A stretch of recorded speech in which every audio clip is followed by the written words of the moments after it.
Here's what I think is going to happen. Again, this is my own observation. The date that matters for your question is April 2nd, when the trade tariff schedules are released by every country. A lot of the focus of the press has been, and the volatility has been around the Canadian and Mexican situation. I totally get it. I call those punitive tariffs around fentanyl. That's going in a different direction now. Now, on April 2nd, every country that does business with the United States, they're going to issue the schedule of tariff reciprocal. And so, in other words, if there's a tariff on Indian sugar coming into the US at 110%, and India has a 200% tariff on sugar, they're going to equalize them. Same thing with Vermont butter going up into province of Quebec, 243% tariff.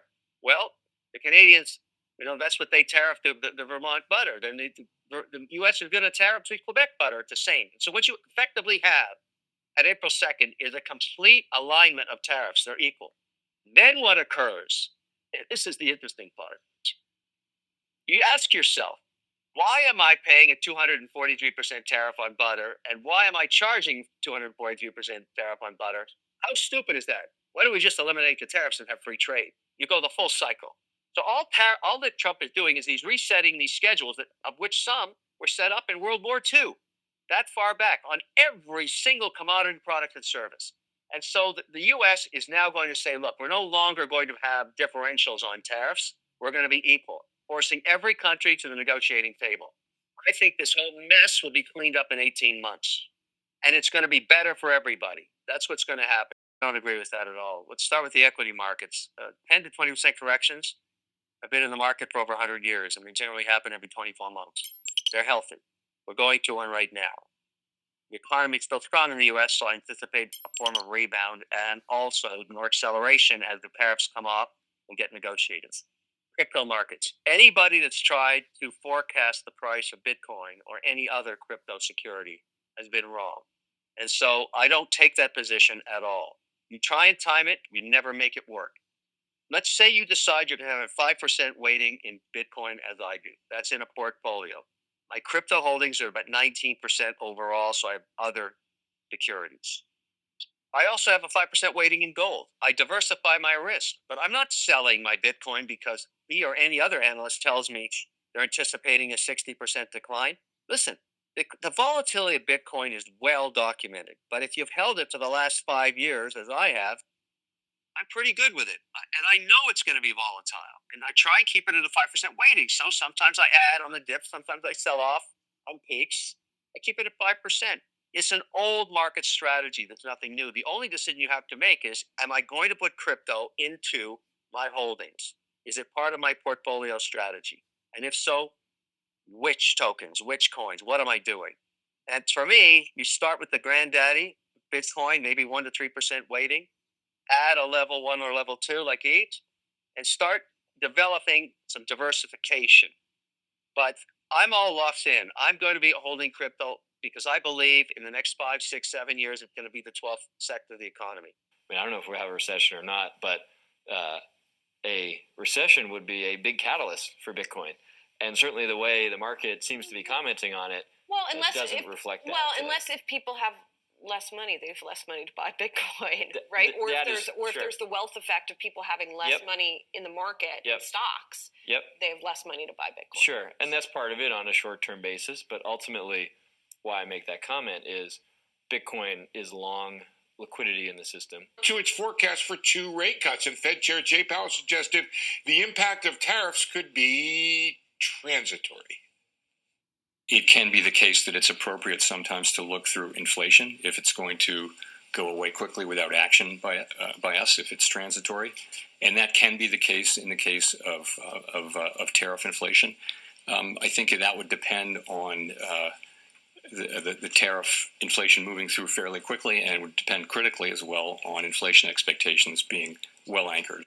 Every time we meet, Scott, with this interest expense, it's over $3 billion a day in interest expense on the Treasury debt. And it's interesting that the Fed has cut back quantitative tightening down to $5 billion a month. I wonder why they didn't just go to zero, quite frankly, because $5 billion a month isn't even 2 days of interest on the debt. So you're really into the rounding category. But one of the reasons I think they did that tapering of quantitative tightening is I do think that there's a desire to have interest rates go down. And one of the ways you do that is by having less, quantitative tightening going on. So all in all, I think it's a wait and see situation for sure. And it is interesting that the Fed did give the market the idea that the tariff thing might not be an ongoing escalation problem. It might just be a one-time on the inflation rate. I thought that was a little bit surprising that he was so clearly stated on that one. And so we'll see if that happens or not. But it would seem that the inflation rate is going higher. Our inflation model agrees pretty much with the dots that the Fed has for this year of about 2.75% inflation rate. It'll be a little bit. It should be fairly calm in the next couple of months, except for the tariff effect, which nobody really knows what the answer to that's going to be. So since this cutting cycle began, not a lot of money being made out of financial assets. What's really working are the real assets. The commodities are up, gold is up a lot, and Bitcoin, which is really right, gold above 3,000 and holding now. And Bitcoin, is just gold on leverage, really, the way I think about it. And so, of course, it's up the most since the Fed started cutting rates. Mm-hmm. So the 10-year Treasury rate is the same as it was 2.5 years ago, and the range on the low end was 3.6 and the high end was 4.8, and we're pretty much in the middle of it. So this is kind of a grinded out type of a market. The one thing that has happened, and I think that people say that bull markets climb a wall of worry. I don't feel like we have a wall of worry quite yet. I keep hearing things that are kind of explaining things away. Like Fed Chair Powell said, the break-even inflation rate is above 4. There's a University of Michigan, I think, survey that's shot up to 4.5 for the next 1 year inflation. And he chooses to downplay that by talking about the 5-year forward, which for most people isn't even really a thing. It's the prediction of what the inflation rate will be 5 years from now for the 5 years subsequent to that. So it's an inflation rate that's way out there. I don't understand why anybody thinks they have a handle on that. But the 5-year forward has been relatively stable, while shorter term inflation considerations have been upgraded. And so I think that we're in a very stable place. I like the word inertia. We're in the middle of the trading range. Spreads have started to widen on credit, though. That's the other thing. So if Powell chooses to talk about 5-year forward and downplay near-term inflation, and I hear a lot of people saying, well, stocks had a quick 10% drop, but credit spreads have been really well contained, well behaved. I don't really think that's an accurate characterization. It's the junk bond spread is got out by about 70, 80 basis points from what its narrow was last year. And that's not insignificant. And also the VIX, while it's come down in recent days, it's still very elevated. And if you overlay a chart of high yield spreads, the incremental yield on high yield versus treasuries with the VIX, there's a very high correlation there for pretty common sense reasons. But the high yield spread looks on that chart that it should be widening more as we move forward in time. So I think there's a lot of downplaying of risk that's become evident. Welcome to the Crypto Teacher. And I come back with that video just to make you think. Don't forget to like and subscribe to the channel. And make sure you're joining the Patrons. If you're not a part of the Patrons, make sure you're hitting the Cash App. And also, guys, make sure you go like and follow the TikTok. More videos to come. And we have Kevin O'Leary speaking about tariffs, and that's if they get put on April 2nd. And if they do get put on, we know it's going to weigh on the economy, and these corporations are going to pass the cost over to the customer. We've seen this movie before, but then also, guys, in the first video I did Thursday morning, we have China moving goods to the emerging markets. Instead of coming to the United States with these cheap goods, they're flooding the emerging markets, and we know that's because of the fourth industrial revolution. And when it comes to the mainstream media, we never hear why these digital assets are so important. They keep you looking at the price. That's all they want to talk about is the price, instead of telling you we're moving over to a new economy. And if they properly educated the people on what's about to happen, I would say about 40 to 50% more people would invest in these digital assets. But it's the same thing when it comes to finances in school. They don't teach you because then you would understand the system is rigged.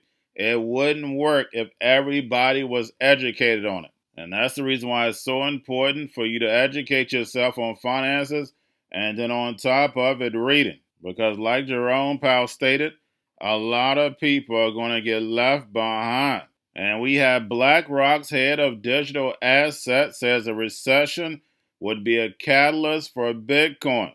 And the crisis they have cooking in the back will definitely lead to using these stable coins. And we know they can push a button and mint trillions. We already see the wheels in motion. And again, we have Powell using that transitory statement when it comes to tariffs. But we know it's going to increase prices and then also increase layoffs. And that's the big thing. It's going to weaken this economy. And we know they're going to have to do a cut soon. But we know the Fed is keeping rates higher for longer to destroy this legacy market. And Jerome Powell admitted that we wouldn't hit that 2% until 2027. So these tariffs are clearly going to cause more inflation. And we are still spending over $1 trillion just to service the debt. And we have Trump speaking of April 2nd, Liberating Day for America. And of course, we got to go back in time. History. World War I was started when? April 2nd. And then we also had the Coinage Act passed on April 2nd. And we know when it comes to the Constitution, these stable coins are illegal. But of course, with a stroke of a pen, they can make anything happen because the sheep are asleep. And remember, the crypto teacher told you. Now we have Trump dismantling the Department of Education. And remember, guys, they no longer need workers. The whole point of the education system that we have set up was for workers, not showing your creativity, getting you through school so you could go get a job. But guess what? The machines are taking the jobs. So I suggest you getting closer back to the creator so therefore you can start creating and re-educating the kids. And remember, the crypto teacher told you. And we have a firm, Klarna, and others are booming right now in this tough economy. But guys, this is a setup, especially when you add in universal basic income. So you're going to see less credit card usage and more real-time settlements. And remember, the crypto teacher told you. And we have the business of sports keep going private. Another one going to these private investment groups. And we know when it comes to these sports teams, they were owned by families. And guess what? They're getting out. And the reason why? Because of the fourth industrial revolution. We know what the metaverse entails. And these salaries are going to take a deep dive in the next 4 years. And remember, the crypto teacher told you. Because he knows. When it comes to the NWO, it's all planned out. You have a wonderful day. I hope is going to be to less government spending. Certainly that which is the purported idea of this Doge situation. And lower government spending is going to lower the pace of economic growth. I mean, we've been living on, $2.2 trillion is the actual budget deficit for the last 12 months, $2.2 trillion. And if you're going to get that down to any sort of sensible number, it's going to knock a lot out of GDP. The one thing I think that is really bizarre is people that say that we're going to get growth up to like 3% real or something like this, or even 4%, 5% nominal. And at the same time, we're going to balance the budget deficit. Balancing the budget deficit is not going to help increase growth. That's what the detox is all about. You've got a problem. You know you have a problem. You've got to start solving the problem. And I've been in favor of this for a long time. I think cutting 100, it's kind of disheartening that cutting $100 lousy billion potentially out of the government budget is being met with hysteria, as if that's even a drop in the bucket. I mean, it's nothing.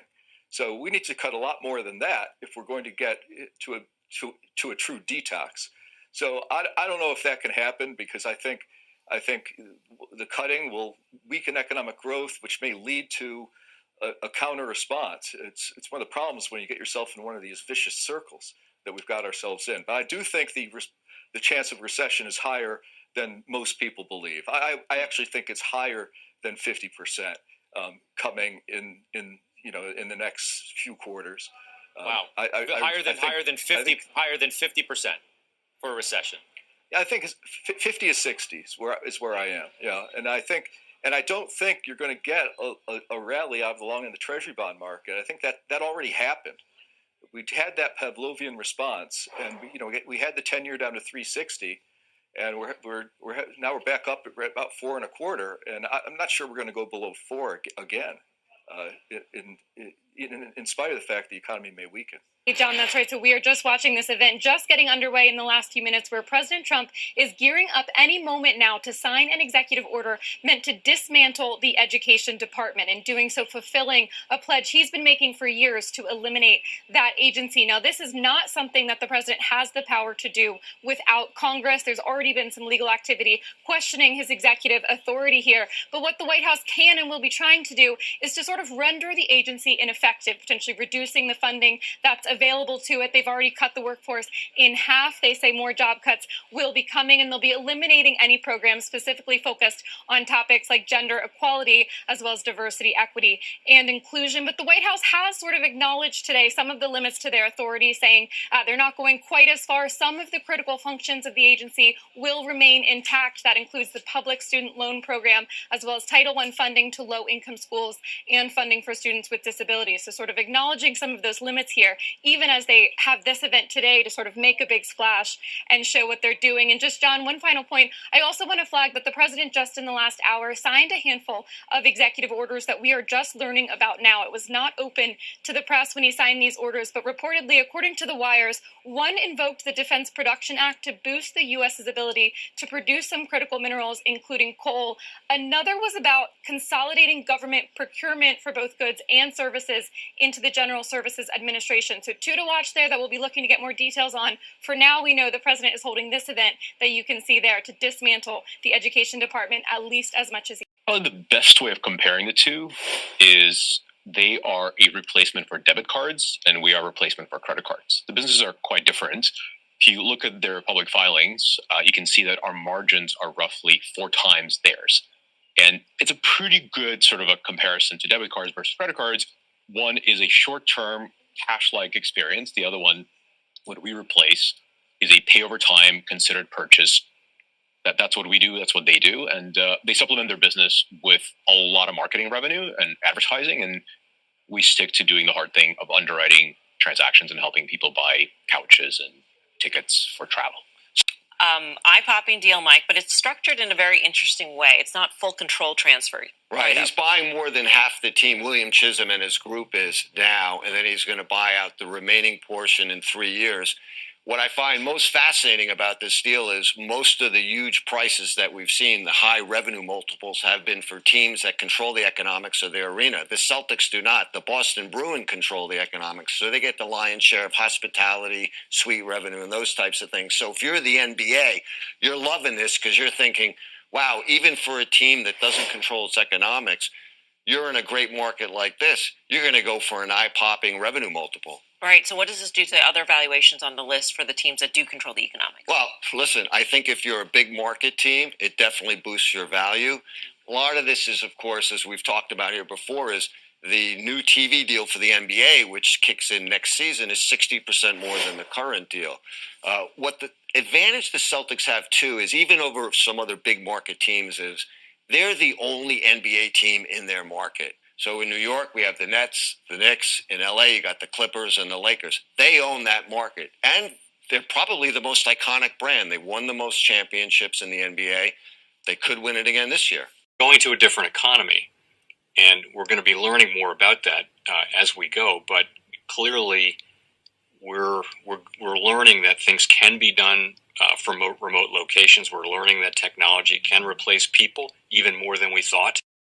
We're not going back to the same economy. We're recovering, but to a different economy, and it'll be one that is more leveraged to technology. And I worry that that is going to make it even more difficult than it was for many workers. In Silicon Valley, and my friends who work in technology know that what we did to the manufacturing workers, we are now going to do to the retail workers, the call center workers, the fast food workers, the truck drivers, and then even bookkeepers, accountants, insurance agents, lawyers, and on through the economy. So what happened to the manufacturing workers is a very clear sign. And so we'll import Chinese-based CBDC technology. So it's going to be CBDC in a box provided to you by the People's Bank of China. But every stock, every bond, every currency, every commodity, every piece of art, every private business, every piece of real estate will eventually be a token on a blockchain, an entry on a ledger, permanent and immutable. We will have truth instead of trust, and we will save over $7 trillion a year. 6 to 8% of global GDP is wasted by the friction of the trust industry that's necessary when you have dual entry accounting. With triple entry accounting, which is what a blockchain is, we get rid of all of that friction. It's a beautiful future. Like what you see in China and their social credit scoring systems, right? If we get identity wrong, it could be a tool to enslave humanity. And if we get it right, it could be a tool to liberate humanity. And as an American, I'm obviously rooting for the one that's on the side of freedom. Bitcoin is an international asset. And also, I do believe the role of crypto is, it's digitizing gold. I actually believe this technology is going to be very important. Look at it. We have been part of a huge revolution in investing through ETFs. We believe that ETFs will be changing the whole way we invest. Many people still use it as a means, people are investing it for indexing. No, the majority of people who are putting money in in ETFs are active investors that are buying exposure. The entire bond market is being transformed as we talk right now. I believe the next generation for markets, the next generation for securities will be tokenization of securities. And if we could have that distributed ledger that we know every beneficial owner, every beneficial seller, we all have our code of who's buying, who's selling, instantaneous settlement. And think about it, it changes the whole ecosystem. Chinese bank ICBC has been hit by a ransomware attack, and the U.S. Treasury market, as a result of that, has been disrupted. This, according to the Financial Times. We're getting at more right now with Bloomberg's Shonali Bassick. Shonali, what do we know? Listen, we have the Financial Times now reporting that ICBC, one of China's largest banks here, was hit with a ransomware attack. And remember, they're a very significant intermediary in the Treasury market. The SIFMA has told its members that this has been part of the reason here that the system is kind of clogged up, if you will, during that auction that we saw a little bit before. The attack had prevented ICBC, according to the Financial Times, from settling Treasury trades on behalf of other market participants. A large executive at a major bank also telling the paper that such a large party on the fixed income clearing corp creates major concerns, potentially impacting the liquidity of Treasury markets. Now, it was not just a poor auction. It was absolutely lousy, and when the dealers have to step in to save a Treasury auction, that's a rare occurrence. And Cryptoteacher and the New World Order book, plus the 3 Kids books. It's time to re-educate. Also, new to cryptos, Coinbase, Bitrue, Binance. Do not forget book links and crypto links are in the description. The stock channel, guys. Don't forget to go like, subscribe, spread everywhere. You have your Kobo, your chip stocks, your banking, your gaming. While everybody's sitting at home, get home stocks, the Seaver, the biotech stocks. And while everybody's at home wishing, they were still getting that free money. What are they doing? Drinking and smoking weed. Don't forget about those stocks, and you have a wonderful day. The most powerful person in the world is the storyteller. The storyteller sets the vision, values, and agenda of an entire generation to come. Steve Jobs. And guys, you know I truly believe in this. When you look at the New World Order, they're the storytellers. And that's the reason why I wrote my New World Order book. But guys, now it's time to change the current generation. And I wrote 3 kids books. You know, I love the Trinity because I understand the power that's in it. So I have 3 books. We have an opportunity to change the generation, to educate, not just me, but I want to show you that I take action on a daily basis. And I want you to take action on a daily basis. Whether it's your job, whether it's in your community, we have an opportunity right now to educate the masses. I posted this on my Twitter account. Please share, but this is a short clip of the 3 books. There's going to be a clothing line and action figures. Please get these books for your kids, nephews, cousins, friends, so therefore we can start the re-education now.